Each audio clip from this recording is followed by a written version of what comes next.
이 시간 우리 함께 하나님 말씀 보겠습니다. 오늘 우리에게 주시는 말씀은 신약 성경 데살로니가 전서 5장 16절에서 18절 말씀입니다. 제가 가진 성경은 신약 성경 334면입니다.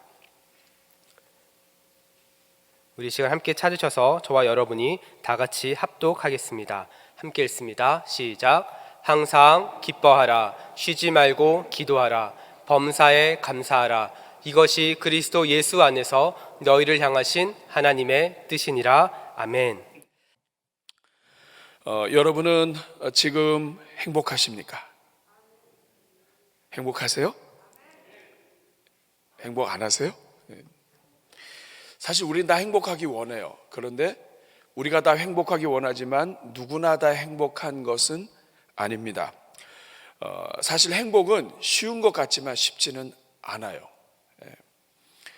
사람들은 나에게 무엇인가가 있고 행복할 수 있는 것이 많으면 많을수록 내가 행복할 거라고 생각하지만 그렇지 않습니다. 많은 것을 가졌다고 또 풍성하다고 해서 다 행복하지 않기 때문입니다. 건강하다고 행복이 보장되는 것도 아닙니다. 어떤 사람은 아무리 좋은 환경에 넣어줘도 불평하는 사람이 있습니다. 그러니까 행복은 어떤 소유에 달려있는 것이 아니죠. 그러면 우리 하나님의 자녀들, 또 이 땅을 살아가는 인생들에게 있어서 행복은 도대체 어디에 달려 있을까요? 어떻게 하면 행복할 수 있습니까? 무엇이 우리의 행복을 좌우합니까? 저는 중요한 세 가지를 여러분들과 함께 나누면서 오늘 설교의 제목대로 범사에 감사하는 삶과 함께 연결하려고 합니다. 첫 번째로 우리는 무엇이 우리의 행복을 좌우하는가? 행복은 무엇을 믿느냐에 사실 달려 있습니다. 내가 무엇을 믿느냐? 영원토록 변함이 없는 진리를 붙잡고 진리를 믿는 사람은 흔들리지 않아요. 오늘만 진리가 아니라 내일도 아무리 큰 사건이 일어나고 지구가 개벽이 일어난다 할지라도 변함이 없는 그 진리를 붙잡고 믿는 사람은 흔들리지 않는다는 말이에요. 반대로 흔들리는 것, 있다가 없어지는 것, 지금은 좋아 보이지만 진리가 아닌 것을 붙잡고 있는 사람은 어느 한 시점에서는 내 몸을 불사르는 것처럼 할지 모르지만 남는 게 없게 됩니다. 다시 말하면 영원한 행복이 아니라 일시적인 착각인 것이죠. 너무나 많은 사람들이 비진리에 목숨을 겁니다. 물질주의와 계급주의, 심지어는 이단에까지 들어가면서도 행복을 추구하지만 진리가 아닌 것은 행복이 영원하지 않습니다. 요한복음 8장 32절에 그래서 예수님이 이렇게 말씀하십니다. 진리를 알지니 진리가 너희를 자유롭게 하리라.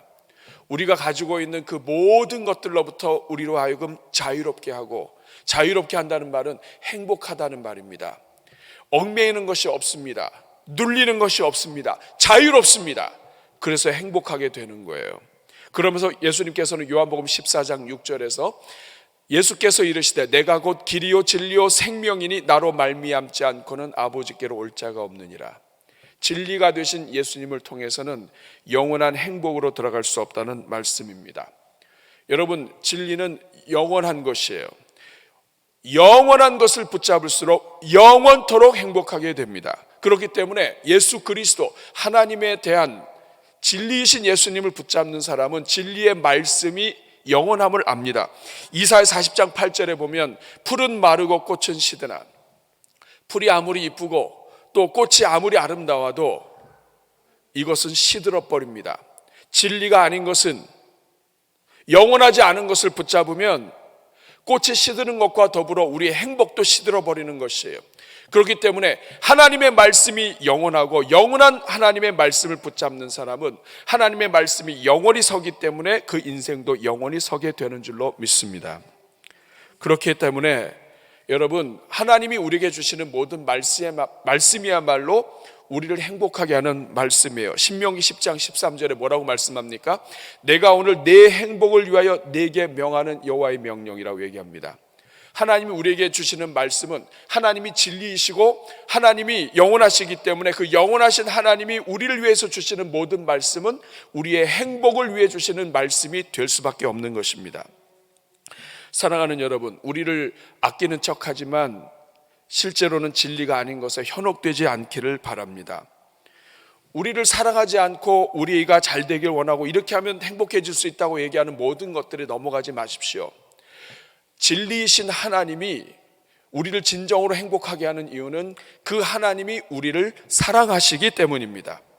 세상의 모든 종교는 다 와서 믿으라고 해요. 다 와서. 그러나 성경의 하나님은 우리가 믿는 하나님, 성경의 하나님은 우리를 위하여 하늘 보좌를 버리고 이 땅에 오신 하나님이십니다. 이것이 근본적으로 다른 거예요. 세상의 어떤 종교도 인간이 하나님을 찾아가야 되지만 하나님이 직접 우리에게 오셔서 사랑으로 우리를 위하여 희생하신 그 하나님, 그분이 진리이고 그분이 사랑이시고 그 사랑 때문에 그 하나님이 우리에게 하신 모든 것들이 영원한 것입니다. 그러므로 여러분, 행복은 어디에 달려 있는가? 내가 무엇을 믿느냐에 달려 있어요. 여러분들은 하나님을 잘 믿고 있습니까? 예수 그리스도를 믿는 것이 행복의 출발이라는 것을 아십니까? 이 믿음을 끝까지 붙잡을 수 있는 주의 종들 되기를 축복합니다. 두 번째로, 우리 인생의 행복이 어디에 달려 있는가? 행복은 누구를 만나느냐에 달려 있습니다. 만남이 참 중요합니다. 잠언 17장 17절에 보면 친구는 사랑이 끊어지지 아니하고 형제는 위급한 때를 위하여 낳느니라 말씀이 있습니다. 사람은 혼자서 살지 않도록 하나님이 지으셨습니다. 우리 주변의 관계를 통해서, 만남을 통해서 우리의 사랑이 끊어지지 않게 하시고 또 위급한 때에는 서로 도울 수 있도록 하셨단 말입니다. 그런데 아무리 좋은 환경이 좋고 큰 집에 있어도 사람이 행복하고 또 누군가를 사랑해서 만났다고 해서 또 다 행복한 것은 아닙니다. 잠언 25장 24절에 보니까 다투는 여인과 함께 큰 집에서 사는 것보다 움막에서 혼자 사는 것이 나으니라. 그만큼 사람은 누구와 함께하고 누구를 만나느냐 하는 것이 중요하다는 말씀이에요. 그런 점에서 우리 인생이 진짜 행복하려면 만나야 할 대상이 참 많지만 무엇보다도 만나야 할 분, 그분은 바로 진리가 되시고 영원하신 하나님이신 줄로 믿습니다. 하나님을 만나야 하는 이유는 하나님이 창조주이시기 때문입니다. 성경은 하나님이 모든 인생을 지으신 창조주라고 이야기합니다. 창조주를 만나는 것, 이것은 가벼운 일이 아닙니다. 여러분, 젊은이들이 힘들어하는 이유는 자기 인생이 설명이 안 돼요. 이 중에도 마찬가지입니다. 내 인생이 설명이 안 돼요. 어떻게 인간이 그럴 수가 있어요? 어떻게 부모가 그럴 수 있어요? 어떻게 내 인생에 이런 일들이 일어날 수 있어요? 어떻게 우리나라가 이럴 수가 있어요? 어떻게 내 주변에 있는 친구들이 이럴 수가 있어요? 설명이 안 돼요. 내 인생에 일어난 사건들이 설명이 안 돼요. 어떻게 교회가, 어떻게 이 세상이. 그러나 여러분, 성경을 보면 다 설명이 됩니다. 죄 때문이에요. 죄가 들어와서 그렇게 된 것입니다. 창조주 하나님이 우리를 선하고 아름답게 지으셨지만 죄가 들어와서 이렇게 된 거예요. 여러분, 우리 몸도 질병의 원인이 무엇인지를 알아야 치료를 합니다. 마찬가지로 인생도 그렇습니다. 인생은 창조주 하나님 앞으로 가야 인생 사용 설명서를 바로 알아야 우리 인생이 설명이 되고 그리고 인생의 문제들이 풀리는 것입니다. 그러므로 인생을 지으신 그 하나님께 달려가는 것, 하나님을 만나는 것, 이것이 행복의 출발이에요. 또한 이 하나님, 우리가 누구를 만나느냐 하는데, 이 하나님은, 성경의 하나님은 우리를 사랑하시고 우리를 위해서 죽기까지 사랑하시는 하나님이세요. 참 목자 되십니다. 그래서 성경은 목자 되신 하나님을 만난 사람이 얼마나 행복한가 하는 것을 성경에 많이 가르쳐주고 있습니다. 특별히 여러분, 이 성경은 우리 인생을 양으로 비유합니다.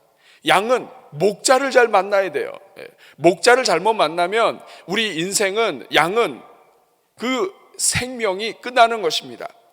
그런 점에서 시편 23편은 인생의 참 목자 되신 우리 하나님을 만나는 것, 이것이 얼마나 큰 행복인지 설명하고 있습니다. 시편 23편 1절부터 보면 여호와는 나의 목자시니 내게 부족함이 없다.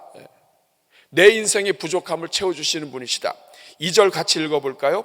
그가 나를 푸른 풀밭에 누이시며 쉴만한 물가로 인도하시는도다. 저는 하나님께서 여러분들을 푸른 풀밭에 누이시며 쉴만한 물가로, 인생의 갈증이 일어날 때마다 여러분에게 복을 주시기를 축복합니다. 3절 말씀을 보면 내 영혼을 소생시키시고, 우리가 인생을 살다 보면 우리 인생이 무너지고 그리고 좌절 가운데 빠질 때가 있습니다. 그러나 그때마다 우리 영혼을 소생시키시고 자기 이름을 위하여, 이 말은 하나님의 이름을 걸고 우리를 의의 길로 인도하신다. 하나님의 이름을 걸고 우리를 책임지시는 분, 그분이 계시기 때문에 행복한 것입니다.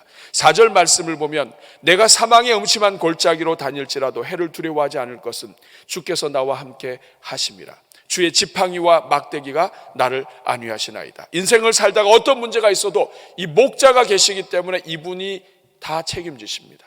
그리고 5절 말씀을 보면 내 원수의 목전에서 상을 차려주시고 기름으로 내 머리에 부르셨으니 내 잔이 넘치나이다. 우리 원수의 목전에서 상을 차려주시고 은혜의 식탁을 베풀어 주시고 그리고 하나님의 은혜를 부어주신다는 뜻입니다. 그리고 6절의 말씀을 보면 평생의 선하심과 인자하심이 반드시 나를 따르리니 내가 여호와의 집에 영원히 살리로다. 인생의 참 목자 되신 예수님을 만난 사람들은 이 말씀 그대로 경험할 수가 있는 것입니다. 더군다나 이 하나님은 우리를 위하여 이 땅에 오셨습니다. 요한복음 3장 16절 17절 같이 읽겠습니다. 하나님이 세상을 이처럼 사랑하사 독생자를 주셨으니 이는 그를 믿는 자마다 멸망하지 않고 영생을 얻게 하려 하심이라. 하나님이 그 아들을 세상에 보내신 것은 세상을 심판하려 하심이 아니요 그로 말미암아 세상이 구원을 받게 하려 하심이라. 창조주요, 참 목자가 되시고 우리의 모든 죄를 구원하시기 위해서 이 땅에 오신 이 예수 그리스도를 만나야 인생이 풀리고 인생이 행복한 것이에요.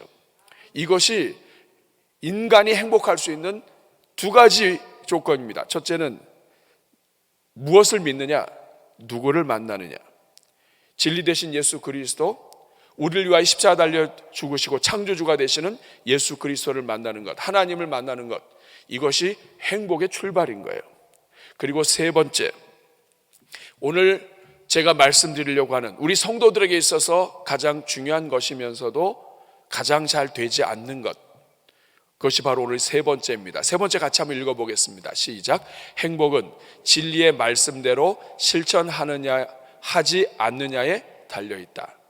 행복은 진리의 말씀대로 실천하느냐 하지 않느냐에 달려있다. 다시 말하면 진리의 말씀, 하나님이 우리에게 주신 것은 행복을 위한 말씀인데 그 말씀에 내가 어떤 태도를 갖고 사느냐, 그 말씀에 내가 순종하느냐 순종하지 않느냐, 말씀대로 사느냐 살지 않느냐에 행복이 왔다 갔다 한다는 거예요. 이것이 가장 중요한 문제이면서도, 그러면서도 성도들에게 있어서 하나님을 믿고 교회를 다니면서도 가장 약한 부분이에요. 여러분, 예수님 믿는 사람들은 일단 행복도가 높습니다. 그 이유는 하나님을 만났습니다. 나를 사랑하시는 그분이 있습니다. 그분이 말씀으로 힘을 주십니다. 그렇기 때문에 견딜 수 있는 이 힘이 더 많아요. 그렇기 때문에 하나님이 우리에게 하시는 그 말씀대로 하나하나 순종하다 보면 더 행복할 수 있는 거예요. 그런데 그럼에도 불구하고 오늘 많은 크리스찬들이 행복하지 않습니다. 오늘 이 자리에 계신 분들도 교회를 다니고 예수님 믿긴 했지만 내가 좀 행복하다, 난 정말 요새 행복해, 무슨 일이 있어도 행복해, 이러지 않은 분들이 제법 있으실 거예요. 얼굴은 감추고 있지만 잘 모르겠다, 나는 행복하지 않아. 그 이유가 무엇이냐? 바로 이 세 번째에 달려 있어요. 하버드 대학에서 연구한 결과가 이것을 아주 잘 설명해 줍니다. 뭐가 문제냐? 진리에 대한, 하나님도 만났고 하나님의 진리를 믿었고 하나님을 만났어요. 근데 뭐가 문제냐? 그 말씀을 순종하는 태도에 문제가 있는 거예요. 하버드 대학교에서 인생 성장 보고서 행복의 조건이라고 하는 책을 그 연구 결과를 만들어냈는데 그것이 이제 책으로 나왔습니다. 저렇게 생긴 책인데 어떤 사람이 정말 행복한가를 고민하게 된 거예요. 그래서 하버드 대학에서 연구를 했습니다. 행복하게 하는 조건이 있는가? 1930년대 입학한 2학년생 268명, 그리고 서민 남성 456명, 그리고 재능이 뛰어난 여성 90명을 1930년에 선택을 했어요. 그리고선 72년간 추적을 했어요. 그러니까 이 연구가 72년이 걸린 거예요. 그러면서 통계를 다 내서 이렇게 발표를 했습니다. 행복이란 뭐냐? 사람의 힘으로 통제할 수 있는 행복의 조건들이 있는데 그 행복의 조건을 보니까 7가지가 되더라. 근데 이 행복의 조건 7가지를 50대 이전에 얼마나 갖추느냐에 따라서 이 사람이 행복할 뿐 아니라 나중에도 나이 들어서도 행복할 수 있는 가능성이 높더라. 그 도대체 그 7가지가 뭐냐? 타고난 부, 명예, 학벌 이런 게 아니에요. 이거 적으신 분들 있죠? 이거 아니에요. 타고난 부, 명예, 학벌 이런 게 아닙니다. 뜻밖의 결과가 나왔어요. 그것이 뭐냐면 가장 중요한 것이 뭐냐? 고난에 대처하는 자세. 인생을 살다 보면 많이 갖고 태어날 수도 있고 적게 갖고 태어날 수도 있는데 어떤 사람이 행복하든가 고난을 당했을 때 어떤 자세로 임하느냐. 두 번째, 47세 이전까지 형성되어 있는 원만한 사람들과 인간관계. 사람들과의 인간관계가 좋은 사람들은 행복하더라. 인간관계에 문제가 있는 사람들은 행복하지 못하더라 하는 거예요. 세 번째, 평생 배우려는 자세를 가지고 계속해서 양육받고 훈련받고 성장하기 위해서 자기 인생을 배우는데 평생 교육에 투자하는 사람은 행복하더라. 이거는 이유가 될 것 같아요. 늘 배우려고 하는 사람은 겸손하게 되죠. 나는 안 배워도 된다 하는 사람은 더 이상의 성장이 없고 그러다 보면 사람이 정체될 수밖에 없습니다. 평생 배우려는 자세를 갖고 있는 사람이 행복하더라. 여러분들 한번 스스로 점검을 해보세요. 나는 내가 행복하지 않은데 이유가 뭔가? 그 다음에 네 번째, 안정적인 결혼 생활. 일찍 귀가해서 가족 얼굴 한 번 더 보고 자녀들 한 번 더 끌어안고 뭐 이런 것들이겠죠. 그 다음에는 비흡연. 담배를 태우는 사람 치고 행복한 사람들이 많이 없더라. 특별히 45세 이전에 금연하는 것이 중요하다. 여섯 번째, 음주의 절제입니다. 술을 많이 마시는 사람 치고 행복한 사람 없더라. 그 다음에 일곱 번째, 규칙적인 운동과 적당한 체중. 이런 사람들이 행복하더라. 그래서 50세를 기준으로 해서 이 7가지 중에서 5가지나 6가지를 갖춘 106명이 106명 중에서 50%가 80대에도 건강하고 행복하게 살고 있었다. 이런 연구는 저도 발표할 수 있을 것 같아요. 이거 우리가 생각해도 담배를 많이 태우고 술 많이 먹고 관계 안 좋고 이러고 행복하기 어렵잖아요. 반대로 50세에 이 3가지 중에 3가지 이하를 갖추고 나머지가 다 여기에 문제가 되는 사람은 80세에 행복하고 건강한 사람이 하나도 없었다는 거예요. 당연하죠. 살아남기가 일단 어려울 거 아니에요. 그리고 4가지 이상의 이 조건을 갖춘 사람보다 80세 이전에 사망할 확률이 3배나 높았어요. 그러니까 이 조건이 없는 사람은 사망 확률이 3배나 높았다는 거예요. 사랑하는 여러분, 여기에 힌트가 있습니다. 세상에서도 알아요. 결국 행복은 어디에 달려 있느냐? 많은 부분이 행하는 데 달려 있다는 거예요. 환경의 문제가 아니라 행하는 것에 문제라는 거예요. 오늘 많은 성도들이 진리 되신 하나님을 믿고 그리고 살아계신 하나님, 우리를 위해 십자가 달려 죽으신 예수님을 믿으면서도 우리와 늘 동행하시는 성령님과 함께 하면서도 행복하지 않는 이유는 아주 쉽습니다. 하나님은 믿고 살기는 자기 방식대로 사는 거예요.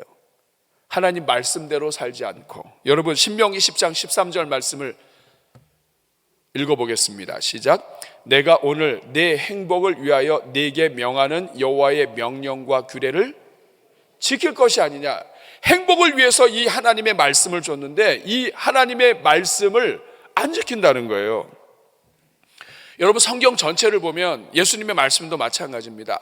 행하는 데 초점이 있어요. 마태복음 7장 24절 27절의 말씀을 보면 그러므로 누구든지 나의 이 말을 듣고 듣는 자가 행복한 게 아니에요. 듣고 행하는 자가 그 집을 반석 위에 지은 지혜로운 사람이 된다. 그래서 25절에 보면 비가 내리고 창수가 나고 바람이 불어 그 인생에 수많은 고난이 있다 할지라도 무너지지 않는다. 반석 위에 놓았기 때문이다. 진리가 그 삶을 지키고 있다. 그러나 26절 말씀을 보면 나의 이 말을 듣고 행하지 아니하는 자는 그 집을 모래 위에 지은 어리석은 사람 같으니 이 사람은 하나님을 믿지 않는 사람이 아니에요. 하나님을 믿어요. 하나님의 자녀예요. 그런데 어리석다 이 말이에요. 왜냐하면 27절에 비가 내리고 창수가 나고 바람이 불어 그 집에 부딪힘에 무너져 그 무너짐이 심하니라 말씀하기 때문입니다. 그런 점에서 말씀대로 행하는 것이 행복의 지름길이고 그렇기 때문에 하나님이 사랑하라고 하면 온갖 종류의 이 토를 달아서 사랑을 못하겠다고 하면 행복하지 않고요. 하나님이 말씀하시면 그냥 토달지 않고 아멘 하고 사랑하면 용서라고 하면 하나님께서 말씀하신 것에 순종해서 그냥 용서하는 삶을 살면 이 사람은 행복하게 되는 거예요. 그런데 우리가 행복하지 못하는 이유는 하나님이 우리의 행복을 위해서 주신 이 모든 말씀을 우리가 슬쩍 안 지킨다는 말이에요. 내 방식대로 사는 거예요. 내 고집대로 사는 거예요. 그러니까 자기도 행복하지 않고 그 주변도 다 행복하지 않게 되는 것입니다. 그런 점에서 오늘 우리가 읽은 데살로니가전서 5장 16, 17, 18절 말씀은 성도가 이 세상에서 어떤 태도를 가지고 살아야 하는가 하는 것을 아주 잘 보여주는 말씀이에요. 다시 한번 읽어볼까요? 항상 기뻐하라, 쉬지 말고 기도하라, 범사에 감사하라. 이것이 그리스도 예수 안에서 너희를 향하신 하나님의 뜻이니라. 이 18절에 보면 이렇게 해라. 이것이 그리스도 예수 안에서 너희를 향하신 하나님의 뜻이다. 이 말은 뭐냐면 하나님의 소원이 있는데 하나님의 소원은 뭐냐면 하나님의 자녀들이 항상 기뻐하는 거예요. 항상 기뻐하고 쉬지 말고 기도하고 그리고 범사에 감사하는 거예요. 하나님이 이게 소원이라는 거예요. 하나님은 하나님의 자녀들이 항상 기뻐하는 삶, 항상 기도하는 삶, 그리고 범사에 감사하는 삶을 살기를 원하시는 거예요. 이게 행복이잖아요. 하나씩 살펴보면 이렇습니다. 여러분 항상 기뻐하라는 말씀이 뭐예요? 기뻐하라는 말씀은 너 기뻐해도 돼. 기쁜 일이 있거나 기쁜 일이 없거나 넌 기뻐해도 돼. 기뻐하며 살 수 있어. 어떤 일을 만나든지 기뻐하기로 결정해. 왜냐하면 모든 것이 합력하여 선을 이루게 하시는 하나님이 너와 함께 있기 때문이야. 내가 널 책임질 거니까 너 기뻐해. 슬프다고 해서 그것 때문에 좌절하지 말고 또 내가 생각대로 안 됐다고 해서 또 교회에서 진행하고 하는 이 모든 일들은 내 마음대로 안 됐다고 해서 또 네가 진행하고 있는 사업이나 이런 경제 활동이 내 뜻대로 되지 않고 자녀가 내 뜻대로 되지 않다고 해서 그것 때문에 염려하지 마. 하나님이 너와 함께 할 거야. 네가 실수한 것까지도 하나님이 도와주실 거야. 그러니까 기뻐하기로 결정해. 기뻐해도 돼. 기뻐해도 돼. 쉬지 말고 기도하라는 말씀이 무슨 뜻입니까? 너는 나에게 쉬지 말고 기도해도 돼. 한두 번씩 기도해도 하나님이 귀 기울이시는데 쉬지 않고 기도한다고 해서 하나님이 그 기도 다 버리지 않아. 오히려 하나님은 쉬지 않고 기도하기를 원하신다는 뜻이에요. 하나님께 기도한다는 말은 하나님을 의지한다는 말이고, 여러분 우리 인간은 좀 뭔가를 도와줬는데 또 와서 의지하고 또 와서 의지하고 그러면 싫을 때가 있어요. 근데 하나님은 그렇지 않아요. 쉬지 말고 기도하라는 말은 뭐냐면 모든 순간 매 순간 무슨 일이 있든지 간에 하나님을 의지하는 사람을 하나님은 좋아하신다는 거예요. 왜냐? 어떤 문제든지 어떤 일이든지 어느 때든지 어디서든지 하나님을 의지하는 자는 하나님이 도와주시기 때문이에요. 그러니까 쉬지 말고 기도하라고 하는 말은 아무 때나 어디서드나 하나님을 찾아라. 하나님께 도움을 구해라. 너 혼자 고민하지 말고 하나님께 맡겨라. 그래서 항상 기뻐하고 쉬지 말고 기도하고. 그럼 병날 일이 없잖아요. 여러분 혼자 끙끙 앓기 때문에 병이 나는 거예요. 이걸 내가 어떻게 해보려고 하니까 지치는 거예요. 여러분 우리 인생 우리 마음대로 안 돼요. 너희 염려를 주께 맡겨버리라 그러잖아요. 하나님께 다 던져버려. 맡긴다는 건 너희 염려를 주께 맡겨버리라. 여러분 이 말은 이사할 때 쓰는 말이에요. 짐을 싸서 던지라는 뜻이에요.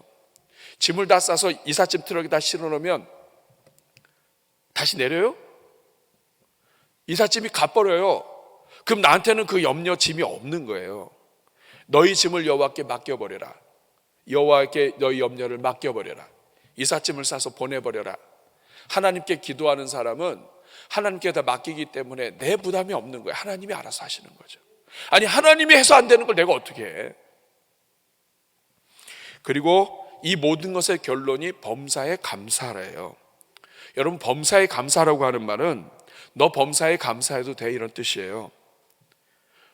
제가 지난 금요일날 시편 136편을 통해 말씀을 드렸는데 이스라엘 백성들이 홍해를 건너게 하신 하나님께 감사하는 장면이 나옵니다. 여러분 한참 세월이 흐른 다음에 생각해 보니까 너무 감사한 거예요. 근데 여러분 그 당시에는 감사가 아니었습니다. 애국 군대는 쳐들어오죠. 앞은 막혀 있죠. 이건 죽은 거예요. 도간에 든 쥐입니다. 감사가 무슨 감사예요? 이스라엘 백성들이 불평했다고요. 하나님이 살아계시냐? 모세도 우리가 죽을 데가 없어가지고 애굽에서 끌어서 이 바다 앞에서 죽게 만드느냐? 염려하고 고통하고 신음하고 했던 자리였는데 하나님이 홍해를 가르셨습니다. 그리고 그 길을 지나가게 하셨어요. 지나고 나서 감사한 거예요. 여러분 항상 기뻐하라, 쉬지 말고 기도하라. 그리고 범사에 감사라고 하신 이유는 뭐냐면 지금 내가 경험하고 있는 가장 큰 아픔, 슬픔, 어려움, 고난, 육체의 질병, 이 모든 것들이 지금은 견디기 어렵지만 왜 하나님이 범사에 감사라고 하느냐? 세월이 지나고 나면 이것이 하나님이 우리 인생의 가장 큰 간증이 되고 그리고 은혜가 되고 감사거리가 되게 하신다는 하나님의 뜻입니다. 아직 일어나지 않았지만 앞으로 일하실 하나님을 믿고 범사에 감사하라. 항상 기뻐하고 하나님을 항상 의지하고 그리고 이루실 하나님 때문에 범사에 감사하라. 제가 지난 한 주 동안에 이 말씀을 준비하면서 불렀던 찬양이 있어요. 이 가사가 떠올라서 이게 계속 저의 가슴에 남더라고요. 너 근심 걱정 말아라 하는 그러한 찬양인데 가사가 말이죠. 너 근심 걱정 말아라 주 너를 지키리. 주 날개 밑에 거하라 주 너를 지키리.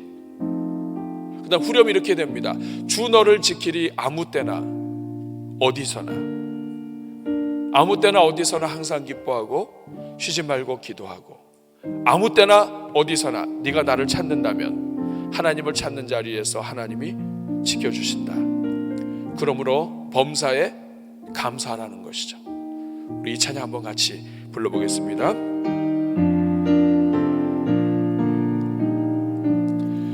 너 근심 걱정 말아라 주 너를 지키리. 주 날개 밑에 거하라 주 너를 지키리. 주 너를 지키리. 아무 때나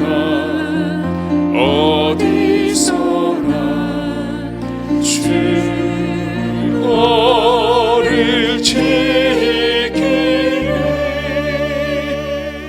늘 지켜주시리. 2절 하겠습니다. 어려워 낙심될 때에 어려워 낙심될 때에 주 너를 지키리. 위험한 일을 당할 때 위험한 일을 당할 때 주 너를 지키리. 우리 바로 3절로 부르겠습니다. 3절 더 쓸 것 미리 하시고 더 쓸 것 미리 하시고 주 너를 지키리 주 너를 지키리. 구하는 것을 주시며 구하는 것을 주시며 주 너를 지키리. 우리 그냥 4절까지 한번 불러보겠습니다. 어려운 시험 당해도 어려운 시험 당해도 주 너를 지키리. 아멘. 구주의 품에 거하리 구주의 품에 거하리 주 너를 지키리. 우리 믿음으로 고백하며 선포합니다. 주 너를 지키리 주 너를 지키리. 아무 때나 어디서나 주 너를 지키리 주 너를 지키리 늘 지켜주시리.